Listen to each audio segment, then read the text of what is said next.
experiencia, creo que as mulleres debemos ver que somos capaces para desenvolver calquer tipo de posto de traballo. Temos que querer, temos que prepararnos e despois intentalo. Ao final, todo o que conseguimos, se homes ou seamos mulleres, é a base de esforzo. Eu creo que todos nos podemos esforzar.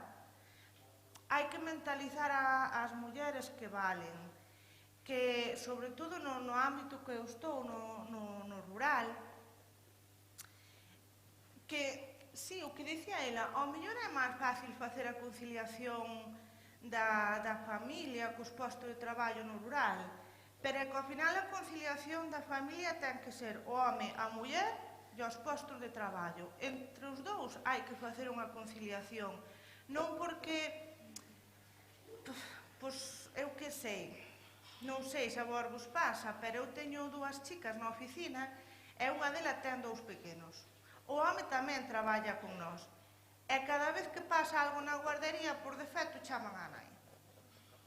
E están os 2 de contacto principal. Entón, eu creo que isto é o que temos que ir cambiando, que hai que ter unha igualdade. E despois outra cousa que eu noto moito de menos é que en puestos como eu que desempeño que non hai presencia, pero moita menos. E creo que nos nosos postos, as que temos un posto de xerencia nunha presidencia, nunha cooperativa, somos os que temos que tirar desas mulleres. De dicir, pois non, aquí hai un puesto de traballo, teño que cubrilo indistintamente se é muller ou home. Ou é tan capaz de chegar a este puesto onde estou eu unha muller como un home. É facer ver que a valía que pode ter unha muller. E para facerlle ver a valía das mulleres eu creo que temos que estar preparadas, formarnos, que despois non se vexa a zona do rural como a última opción. Pois eu marcho para a ciudad, se non topo traballo, volvo para o rural, como está pasando agora, porque co tema da pandemia, sobre todo ao principio de todo, na nosa zona, nós estamos na Golada, na comarca do Deza e Trardeza, e tamén no centro de Galicia. Eu de repente vexo sitios, hortas, que levaban anos e anos sin traballar, veña hortas. Claro, a xente colleu medo e volveu para aquí, porque era como o último recurso. Non, o rural ten que ser o primeiro recurso, porque é o primeiro recurso, porque se o rural non avanza, nai avanza. Todo depende de aquí. E hai que lle facer ver ás mulleres que preparándonos e quedándonos no rural, a agricultura ecolóxica hoxe en día é algo innovador, algo que ten salida, que temos que luchar polo noso e polo rural. E que temos que ser unidas, apoiarnos máis e confiar en que se queremos sempre imos poder, independentemente de que seamos homes ou mulleres. Creo que xa é hora de deixar de dicir isto é dun home, isto é dunha muller. Non, isto é de persoas. E punto, non hai máis. Iso é como eu vexo aquí.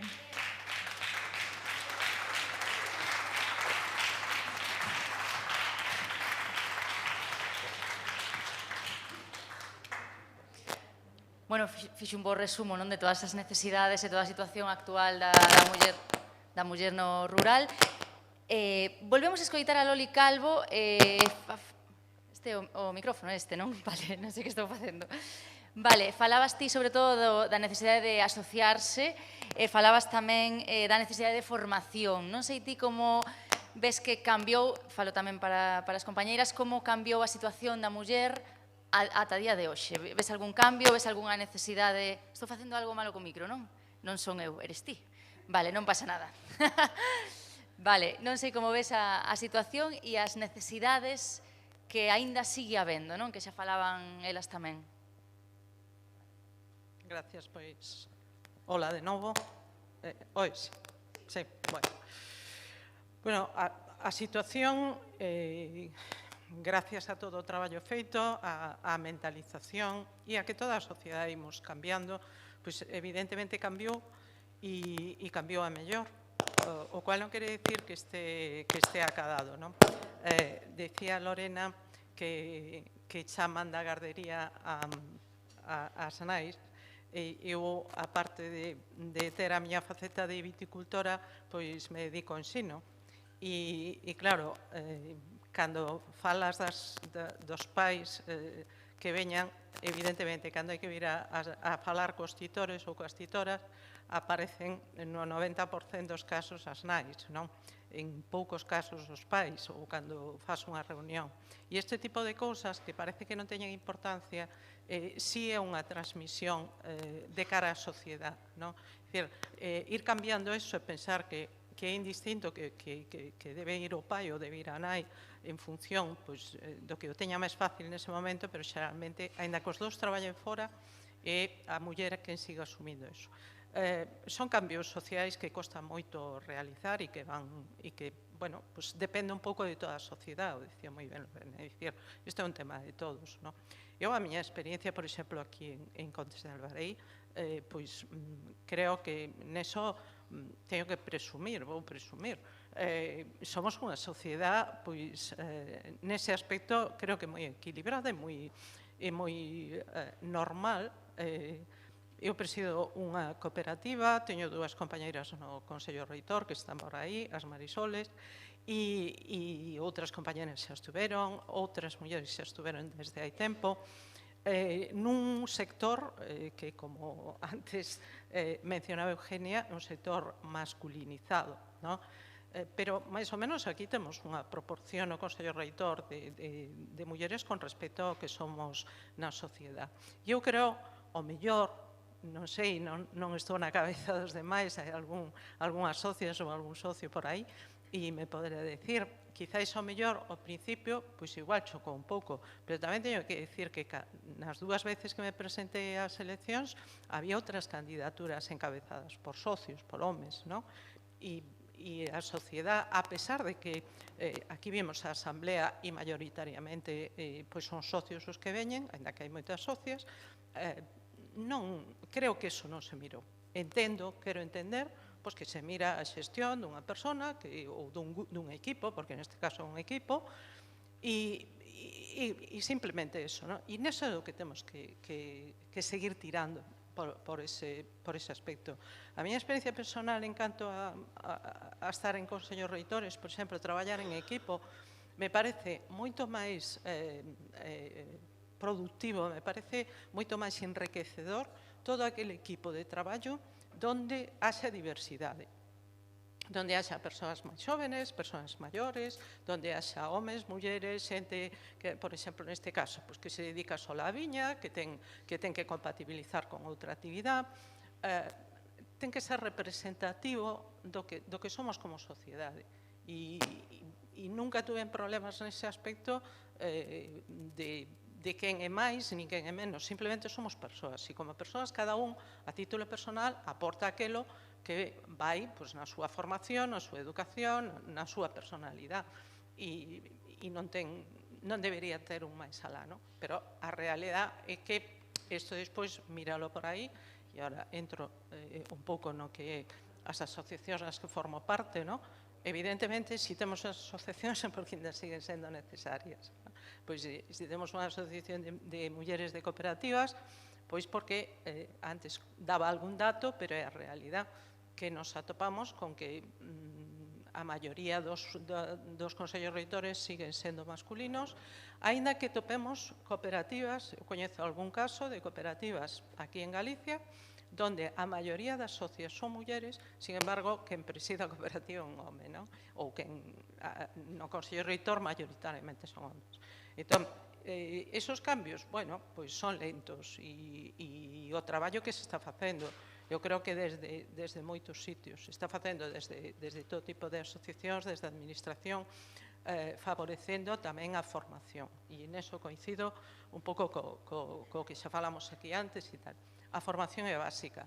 Se ti te sintes segura para desempeñar un cargo, non te vai tirar nada atrás.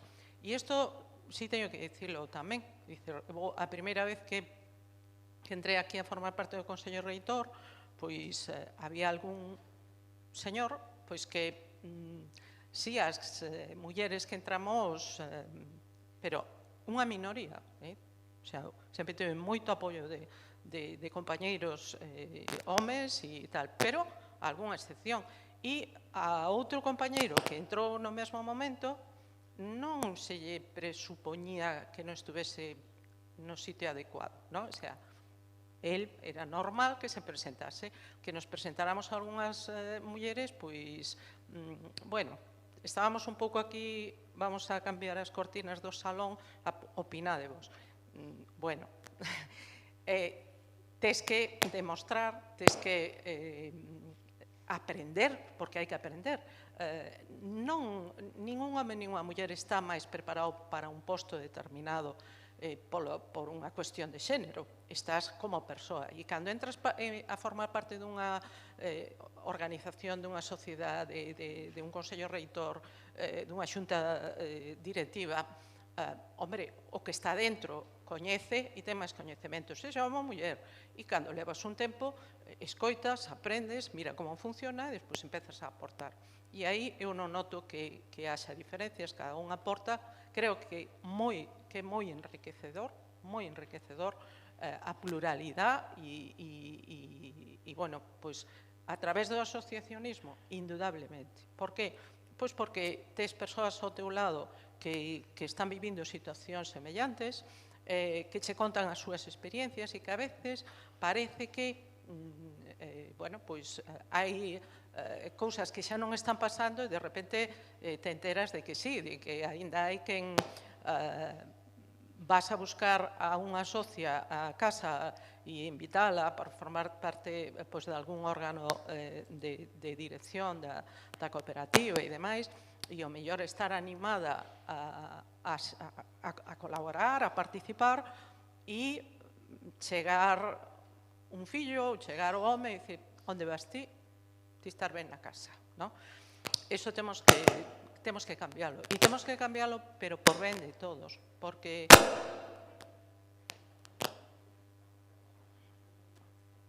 temos que cambiálo por ben de todos, porque todos imos ganar. Eu creo que calquera asociación, calquera empresa vai gañar se ten aqueles mellores profesionales, aquelas persoas máis formadas e competentes.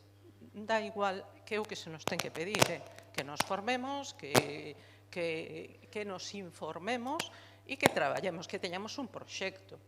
Eu tampouco estou pola labor de unha porcentaxe e ten que haber mulleres aquí porque queda bonito e temos este porcentaxe. Non, creo que ten que haber homes e mulleres competentes que teñan proxectos, que teñan ideas e que estén dispostos a leválas a cabo.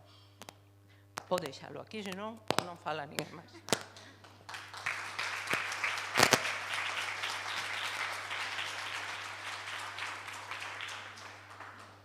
Non sei se quere intervir agora ou damos... Ten que ver co que dicía agora Loli, non? Co que dicía ela. Pois damos entón un poquinho a palabra a Eugenia, que está aquí, ao mellor nos dá unha tregua ao seu micro tamén. E agora damos paso. Vale, Eugenia Medina, que nos falabas da brecha digital pola COVID. Bueno, dende a túa experiencia, como ves a situación actual e se o mellor todo isto que falaba ela de necesidade de formación ven agora coas novas xeracións, o mellor. Vamos a ver, o da fenda digital sí que é verdad que é unha cousa que notei moito en estos últimos meses, xa ano e medio xa que levamos con todo este problema. No rural, eu veño de Valdeorras, vivo na rúa, pero, bueno, fago moito traballo en povos moi pequeniños, de 400, 300, xente, vamos, grupos moi reducidos de xente.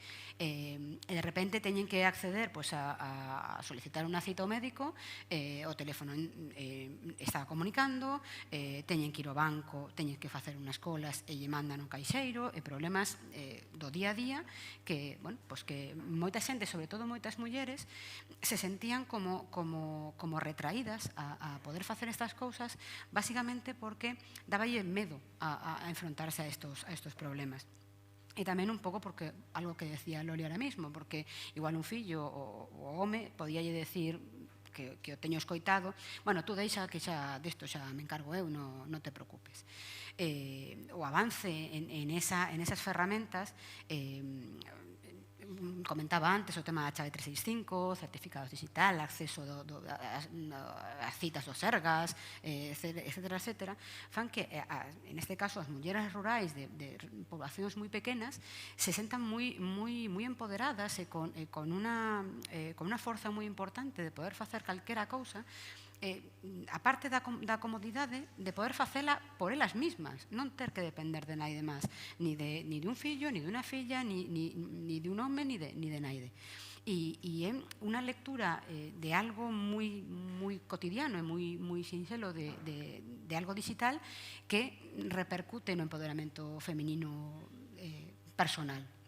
Eu, do tema da formación, eu tamén me dedico por unha parte a temas formativos en temas de seguridade alimentaria, todo relacionado co mundo do viño, etcétera, etcétera.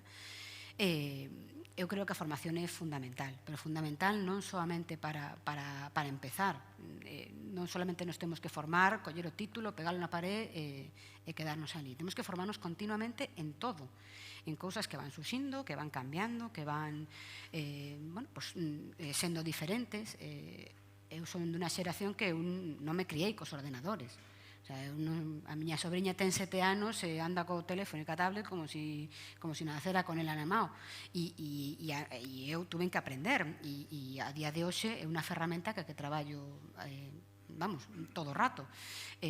Temos que aprender, temos que ter esa opción, temos que acoller as opcións que hai de formación, collelas con ganas, mellorar todo o que poidamos en todos os aspectos da nosa vida, seamos homes, seamos mulleres, e por un lado non temos tampouco por que ir, que é unha cousa que a veces non me gusta, que parece que teñamos que ir co título por de diante, o que decías, que para ver se están as cortinas ben, vale, pero para ter unha xerencia ou para ter un cargo de responsabilidade que poñer os títulos encima da mesa e canto máis abulten parece que mellor.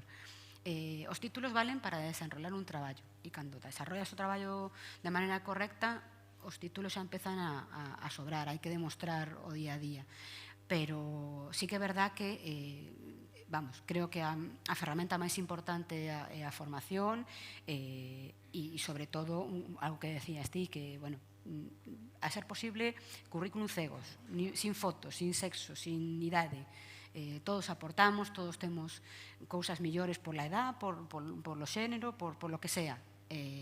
Sería ideal que poderamos aportar polo simple feito de saber, de saber algo, de que nos dea ben facer alguna cousa, nin por un título simplemente e, por suposto, nin por ser homes nin por ser mulleres. Vale, pois imos...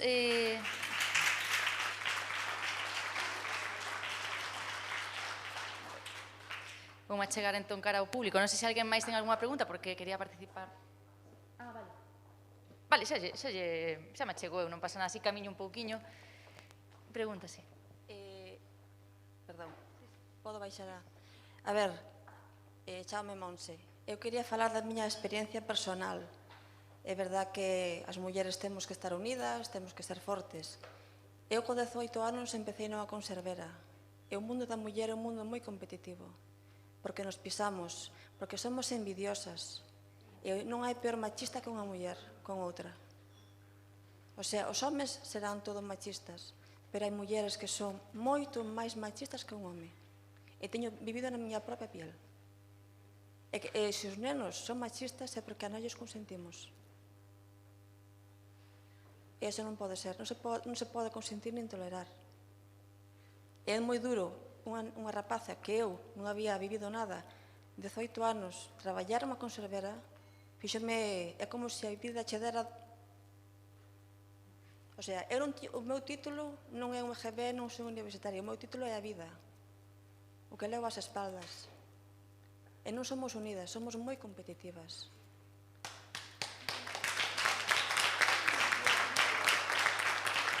É triste, pero somos...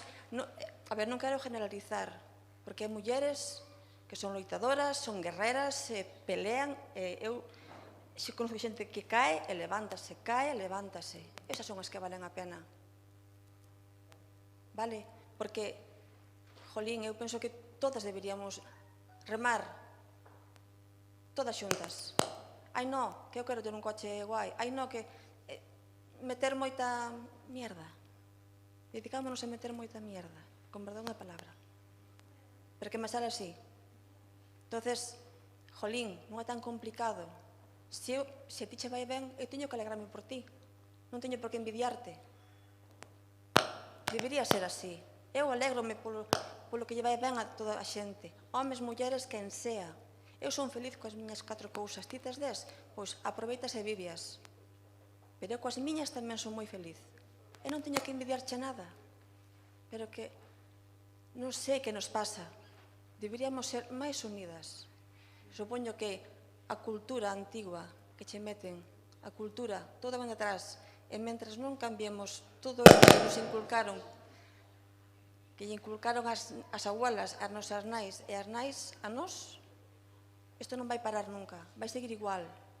Eu teño 2 nenos e intento que sean o mellor persoas posibles. Respetar e ser respetados. Se tivera fillas, pois tendría que ser igual. Trátase de valorarse e respetarse, nada máis. E remar todos a unha mesma dirección. Jolín, por que nos temos que envidiar unhas ás outras? Non é necesario. Non o vexo lógico. Desde o meu humilde punto de vista, que eu non son doutorada ni nada. Un exemplo, o que, bueno, a chica esta que falou ti, porque eu tuve unha granxa de polos, non eran ecológicos, eran de intensivo, lo siento, competencia, pero sí, é un mundo. E a xente que viña a cargar os polos non eran mulleres, eran homes. E non eran españoles, eran da fora. E son da fora, porque é un traballo duro. Gracias. Nada máis.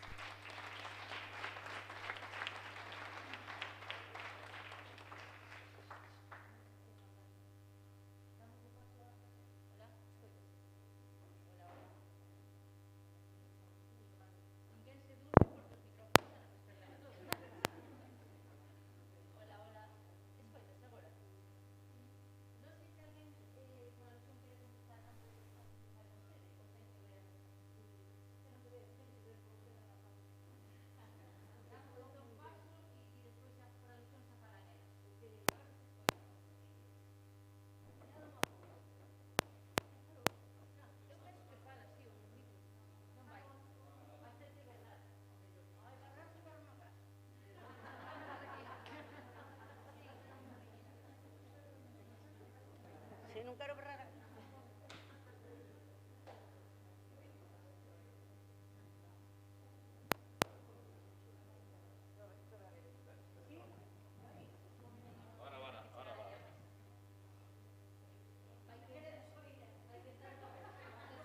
Cantas a todas. Mirade unha cousa, eu estou vos escoitando e quero tamén que sepades dunha persona maior da experiencia da vida. Entendes? Eu fun de todo un pouco, industrial, traballadora, daqui, dali, dalá. Pero agora son maior. E cando vou a buscar unha rapaza para que nos coido o marido e máis a min, que xa somos maiores, o primeiro que me preguntan é se teño ganado ou teño ovellas ou teño polos. Porque non queren traballar na labranza, nenas. E son ben tontas, porque eu son unha persona que me meto na finca porque me berran, porque me din, non tienes edad, Marujita, deje eso porque no te...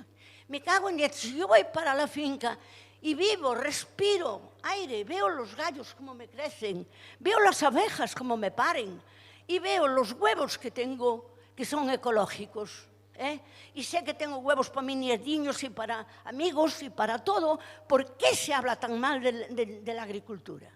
Si es lo más bonito que hay, y es lo que estabas diciendo tú. Todos le ponen pega. Ay, chica, no, pero para llevar los niños al colegio y estar fumando y chupando en los cafés todos los días, para ahí hay chicas, para ahí hay mujeres, pero para venir a trabajar, narices de la China. Mucho trabajo. Ay, por Dios, tienes que dejarlo, Marujita. ¿Pero por qué le voy a dejar? Si a mí no me gustan ni las telenovelas, ni me gusta estar al cuento, ni me gusta el aire puro y libre. ¿Estamos? Pues eso es lo que le hay que inculcar a la juventud, a los niños. ¿Sabes? Ay, no cojas castañas. Mira, yo de recién casada me acuerdo bien que tuvimos una granja de cerdos. Tuvimos de todo, autobuses, granjas de cerdos, fui colaboradora de muchas cosas, un montón de cosas. Bueno, y estaba una vez cogiendo bellotas para las cerdas de cría, porque había muchas bellotas, si las hay allí. Pasó una señora y me dijo, ay, Marujita, ¿no te da vergüenza estar cogiendo las bellotas? Que va a pasar el coche de línea para Cuntis y van a decir que estás cogiendo las bellotas. Dijo, oye, mira una cosa, Marujita está cogiendo las bellotas, pero también tiene brillantes para poner cuando tiene que salir de casa. Y el trabajo no tiene que enseñar, ¿me entiendes? Y esa tontería, bueno, y esa tontería es lo que le tenemos que sacar de la cabeza a nuestros hijos y a nuestros nietos, que eso es lo que yo le digo a mis nietos. Ya sé, muy bien, sois muy bien estudiantes, discuto uno con el otro, ay, porque yo saqué esta nota, porque... Mira, os estoy oyendo y me parece muy bien todo lo que decís, pero mirad lo que os dice la abuela y os ha de acordar siempre. Antes que ser buen estudiante hay que ser buena persona y andar por el mundo con la cabeza levantada. Si no eres más listo, eres más parvo, pero no hacerle daño a nadie. Y se acabó, no tengo nada más que deciros.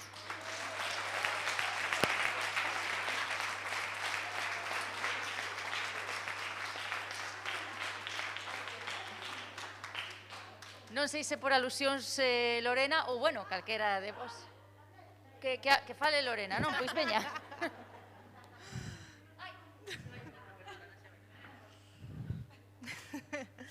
A ver, por alusións. Primeiro por ti, sí que é certo. Hai moita... Competimos moito entre nós. A hora do traballo non nos unimos. Cada unha tira para un lado, a ver se eu fago mellor que esta, ou a ver se vou máis lenta eu que esta e chupa outro ao traballo.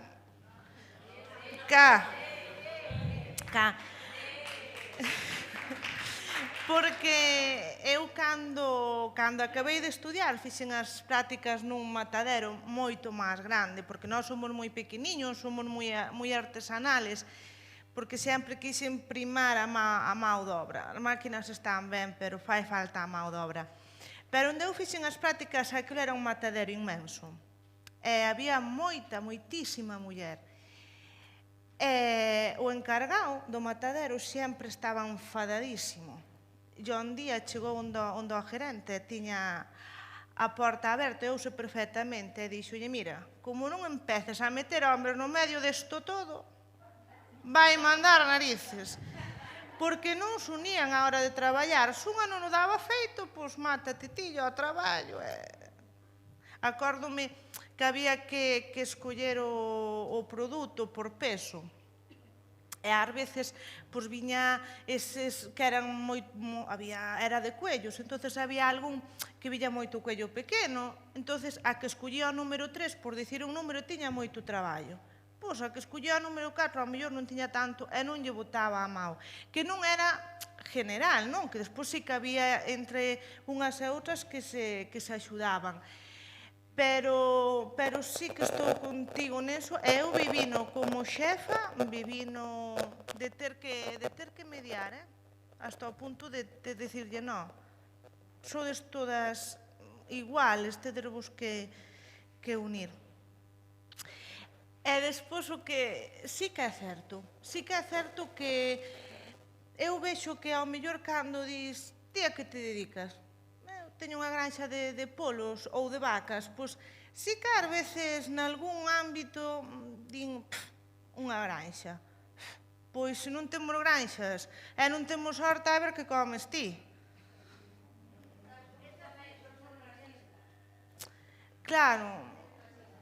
É que, ao final, é o que dicía usted, aos nenos, eu non son nai, pero eu creo que hai que empezar primeiro somos personas, e hai que respetar as personas a todas por igual. Dá igual que seas home, que seas muller, a condición que teñas. E temos que estar preparados, pero eu cando me refiero a estar preparados non me refiero a que todos temos que ter unha carreira, non, porque se todos facemos as carreiras, despois, quen vai facer o outro outra?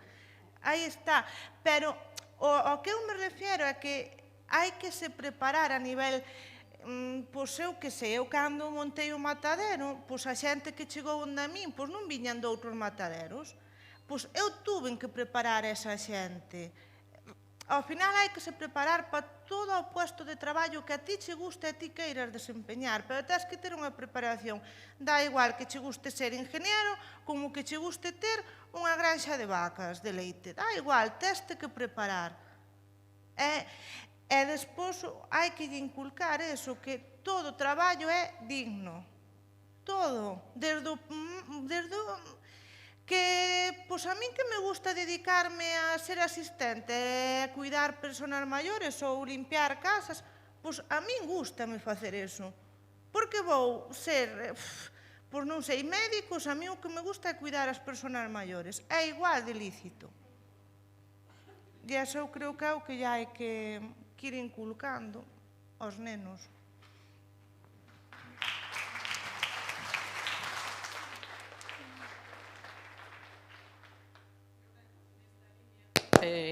Comentarvos que, o dicía antes, me dedico tamén ao ensino, e hai unha proba que fago todos os anos. Eu traballo con case adolescentes, bueno, son adolescentes xa, porque agora evoluciona moi pronto, con nenos de 12, 13, 14 anos, non? Nenos e nenas.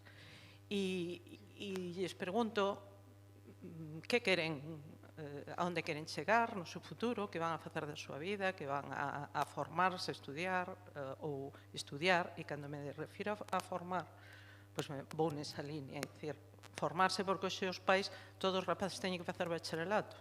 Pois non, porque o bacharelato ten un obxectivo se ti vas a ir á universidade.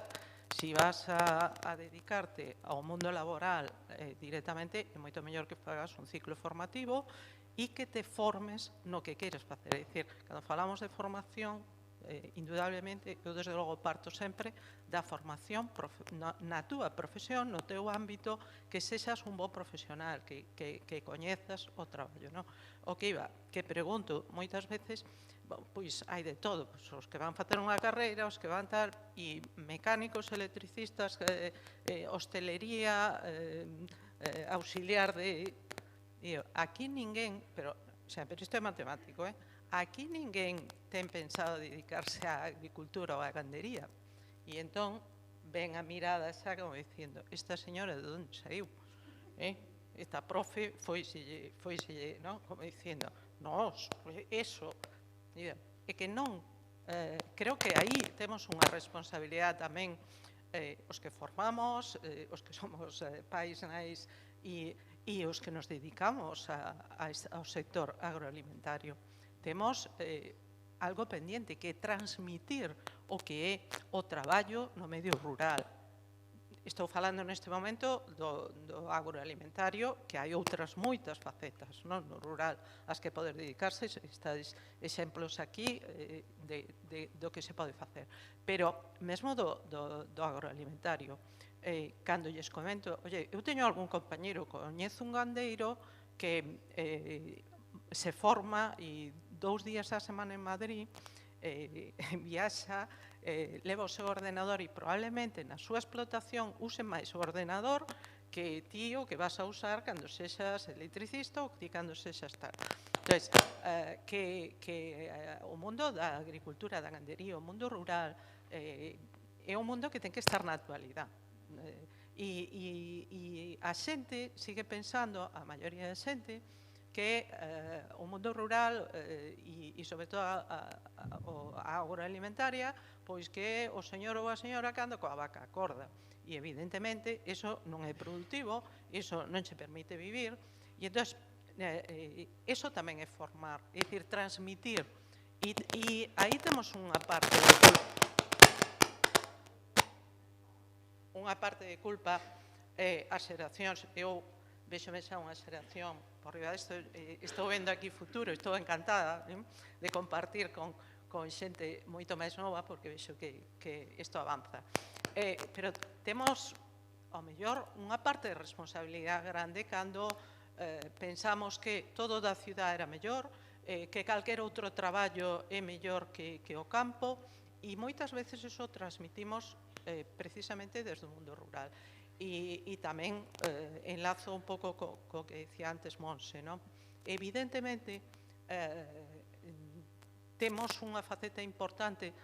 A día de hoxe seguimos tendo nas nosas mans prioritariamente a educación dos fillos. Ten que ser común e de ambos os pais, non? Pero, aínda así, antes, a realidade dice que as mulleres seguimos asumindo máis esa tarefa. Pois temos unha responsabilidade grande tamén en como transmitimos eso ás nosas fillas e aos nosos fillos, porque a veces sí que, desde logo, non hai peor machismo que o que temos as mulleres, e iso vivimos, esas experiencias vivimos todas. Pero por formación, por educación, moitas veces ni siquiera é consciente, non? Ou ni siquiera ten unha mala intención, simplemente porque así nos educaron e así nos formaron.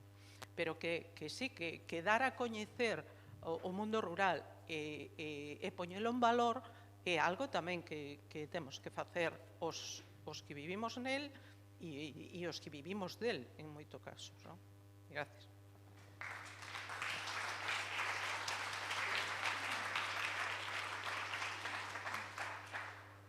Hai máis mans levantadas. Temos 15 minutiños. Bueno, a ver se somos un poquinho, espérate. Non sei se Rocío, Eugenia queren dicir algo. Eu simplemente, non sei se funciona o meu micro, enfatizar un pouquiño todo isto último que estamos falando.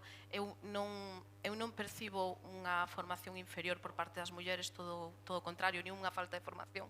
O mellor é porque eu estou en contacto máis ben ca xeración, ca miña xeración, esa formación é moi elevada. Eu percibo na empresa que chegan maioritariamente currículos de mulleres moi preparadas, percibo actitude por parte das mulleres para progresar, para esforzarse, para aprender. Estou de acordo en que moitas veces non é necesario acceder a unha formación universitaria, pero sí é moi necesaria a formación apropiada e o interese, o esforzo polo traballo o que te vas a dedicar. Ao final, creo que todos estamos coincidindo en que non é unha cuestión de inferioridade da muller, senón de unha cuestión educacional da sociedade que temos que cambiar e que está nas maus de todos, tanto das mulleres como dos homes.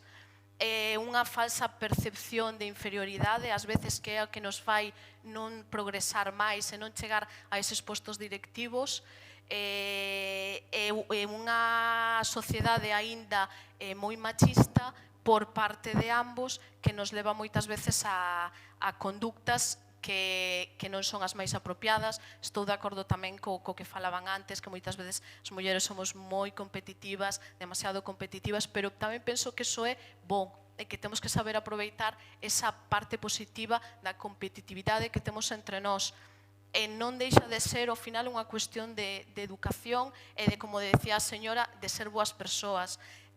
Eu pretendo ser moi positiva e transmitir que hai moitas posibilidades para as mulleres, hai moitas posibilidades no rural, ou mellor hai que empezar a entender o rural máis con posibilidades de innovación, que a agricultura ecolóxica, a acuicultura ecolóxica, transmitir aos nosos fillos, aos nosos netos, que se pode vivir no rural doutra maneira, que o mellor tampouco ten que supoñer o sobreesforzo que supoñía antiguamente, que hai outras posibilidades de facelo, que con formación e con actitude se pode vivir do rural, se pode vivir do sector agroalimentario. Hai infinidade de exemplos e cada vez máis mulleres poñendo en valor o seu conocemento, a súa sensibilidade pola protección do medio ambiente, pola conservación de razas, pola multiplicación de especies, pola conservación das especies autóctonas. Ao final estamos todos de acordo en que é unha cuestión de educación e non de inferioridade nin de falta de formación por parte da muller, que moitas veces é unha percepción que temos nos mismas e que os demais non teñen.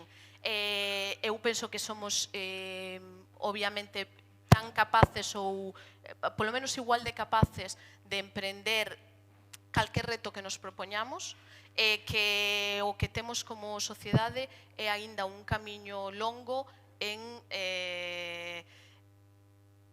erradicar totalmente o machismo, que aínda está en algúns aspectos dos que estuvestes comentando, estou de acordo que están moi presentes aínda. Nada máis.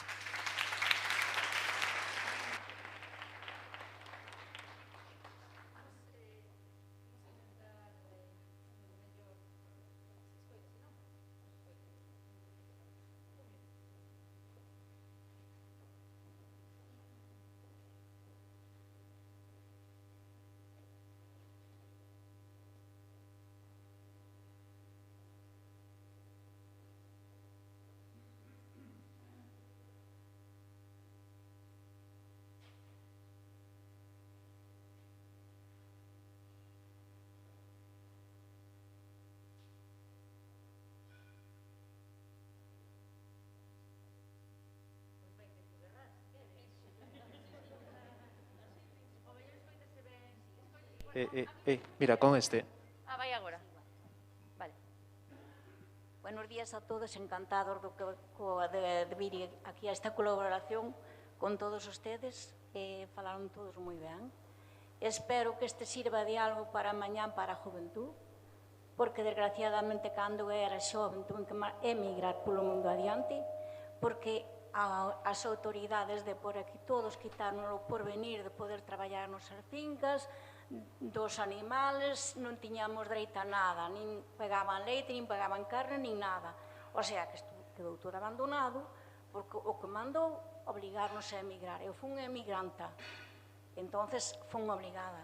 Os nosos fillos podemos dar unha vida mellor que non tuvemos, porque aquí non tiñamos ningún porvenir. Entonces, claro, non nos enseñamos tampouco a andar a rasto cunha vaca, a tirar polas fincas, porque onde eu son, ainda non foi a agraria, foi a parcelaria, que debía de existir a parcelaria. Cada un tiña o seu cachiño de terreno, pois arquilalo ou traballalo. Pero que nós temos ali en Moraña, temos cachiño de terreno cuncas aquí, duas cuncas ali, que xa tiñen que arreglar, xuntar os terrenos todos. Cada un o seu, o que non sea dun, pois que sea o goberno que vote mande el. Eso, en segundo lugar, a chica que estaba aquí que falando de que trataban mal as mulleres, de que se levaban mal unhas cas outras. Desgraciadamente, eso, eu, onde estuve que traballei na cooperativa en Ginebra, era igual co que ela dixo. Agora ben, do que este di, tamén dos bachilleres que non necesita bachiller, na miña generación, o meu home xa tiña bachiller cando foi para Ginebra. Estudiar un pouco de educación necesitamos todos, porque cando somos huérfanos moitas palabras non nos entendemos. E dinos as cousas por ben e comprendémolas ao revés. A preparación está ben para todo o mundo. Que coste máis, que coste menos, estudiar, todo o mundo ten que facer algo. Educarse. Educación, o que decía hostia, educarse. Despois cada un que colla o que poida, o que poida o que lle guste, pero respetando uns aos outros. E grazas, e perdono por eso. Pero eu fui emigrante, o que di ela de tratar a xente mala lá igual. Éramos moitas mulleres, é o que dicía ela, unha por un lado, unha fai máis, outra fai menos. Levas un mellor unha muller con dous ou tres homes, os homes entre levanse mellor, pero as mulleres xa fora en Ginebra hai casi 40 anos, era igual que o que di esta señora aquí.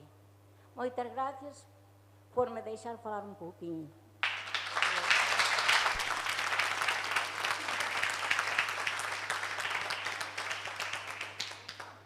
Non sei se alguén máis... Vale. Imos ser breves e así damos despois unha palabra final a cada unha delas. Non sei se Eugenia quere dicir algo polo medio. Vale. Hola, mi nombre es Yolanda. La pregunta es para Rocío. Es una pregunta porque siempre la tengo en duda y a ver si esta vez me la puedes solucionar. Entiendo lo que es un cultivo ecológico, pero en acuicultura lo del mejillón ecológico no lo acabo de ver, porque vamos a ver, el mejillón se alimenta del fitoplancton marino. Entonces, ¿cómo puedes decirme que esta batea es ecológica y la que está al lado no? Es una duda que tuve siempre y no consigo que me la expliquen. Eu non son técnico, existen unhas normas que regulamentan o que é a acuicultura ecolóxica e son as normas europeas. Non é nada que decidamos desde Galicia, senón que son normativa do Parlamento Europeo. Concretamente, a diferencia básica que existe hasta o que eu sei é a calidade da auga. Non todas as rías e todos os polígonos están permitidos para a produción ecolóxico. O número de cordas tamén está limitado, e penso que algún dos materiales cos que se fabrica a batea. Isto é dentro do pouco que eu podo aportar, que son de interior e máis agrícola, a agricultura quédame moi lonxe. Esas son algunhas das diferencias. E despois, igual que os ovos que decía a señora que eran ecolóxicos ou os ovos de Lorena, despois a diferenciación está en que haxa unha entidade por detrás que te certifique e que che comprobe anualmente, che faga unha auditoría que estás facendo ben as cousas, que non lle estás dando, penso que non ecolóxicos os polos, ou que non estás utilizando medicamentos nas vacas, ese tipo de cousas. Pero no caso de Mexillón, a diferencia fundamental está na calidad da auga, non todas as calidades están admitidas, e despois na densidade das cordas, nos materiais da batea. Ahora mismo non recordo máis, pero podo preguntar se hai algunha diferencia máis que agora mesmo non teño.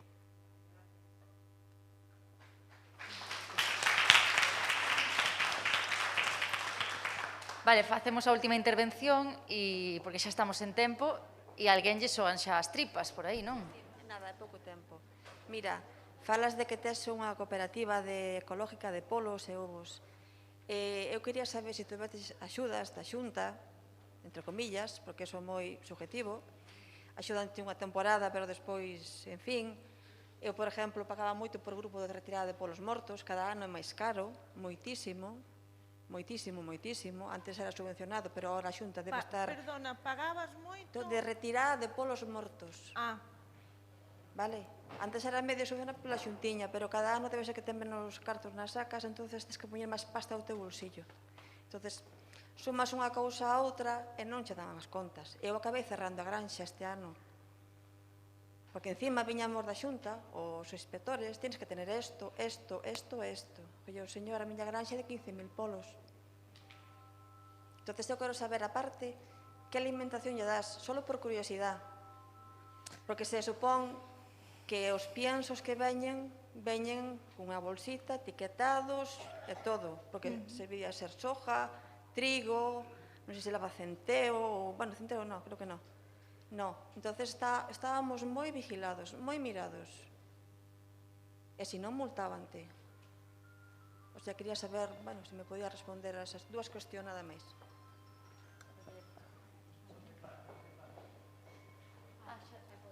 Xa podo falar. A ver, o tema das subvencións.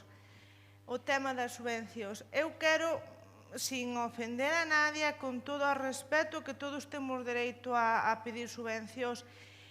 Cando che ofrecen unha subvención, é para axudarche, non para rentabilizar o teu negocio ca subvención. O negocio ten que ser rentable sin as subvencións, porque senón aí xa non vai funcionar, porque é o que dis ti, as subvencións están destinadas a axudar, son axudas, desde o momento que para arrancar ou para empezar algo novo, o que ti queiras, pero unha vez que ti arrancas, o negocio ten que dar para vivir. Non podemos esperar todos os anos por unha subvención, porque senón... Que me...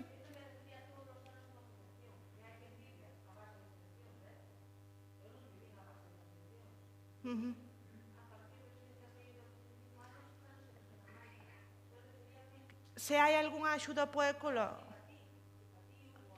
Si houve axudas. De feito, creo que por estar en ecolóxico puntuamos máis. E a miña zona é unha zona desfavorecida e tamén puntuamos, pero por ecolóxico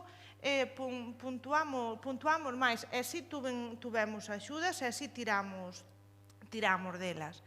Despois, con respecto a que comen que diferencia hai?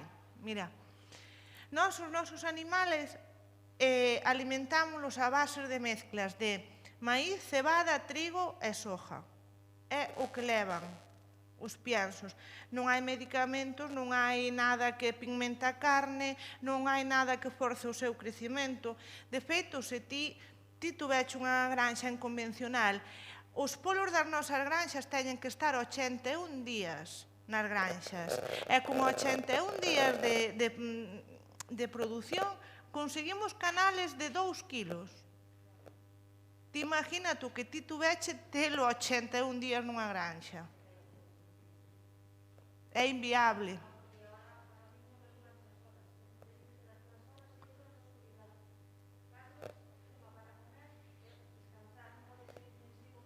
Claro, é que, a ver, eu dedico-me á agricultura, ao que é a produción ecolóxica, respetando todo. A ver, para min a mellor forma é a agricultura ecolóxica.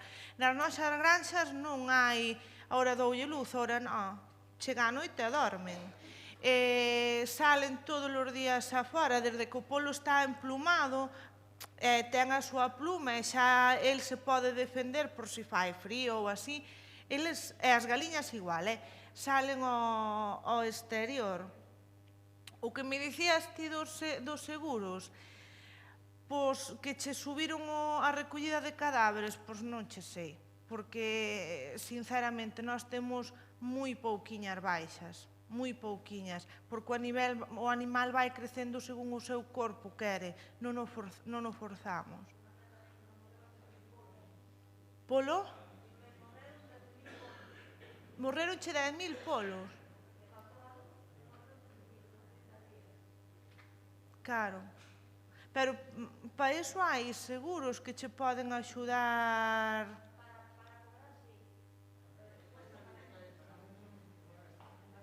Xa. Ás veces, despois, cando de verdade os necesitamos. Bueno, non sei, é que eu non sei se vos acordades a ola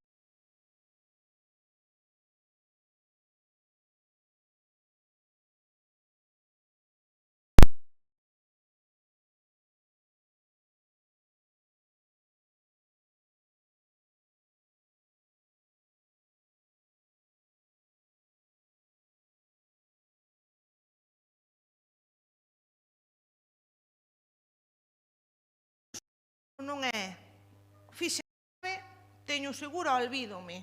Non, hai que revalorizar o seguro todos os anos, mirar as condicións todos os anos, non é facer un seguro e despois dentro de 10 anos temos o problema como nos pasou a nós.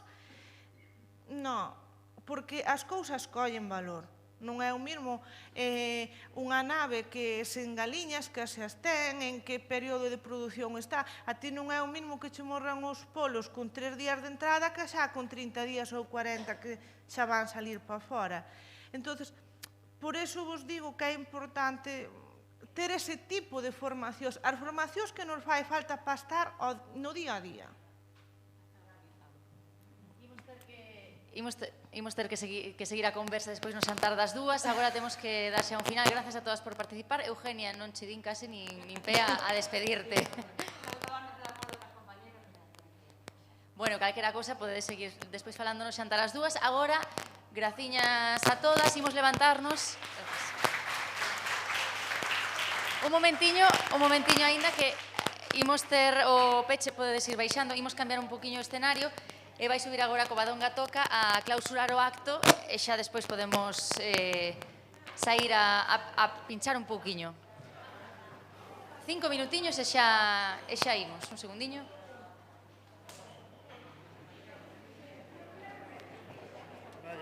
Que has hecho trae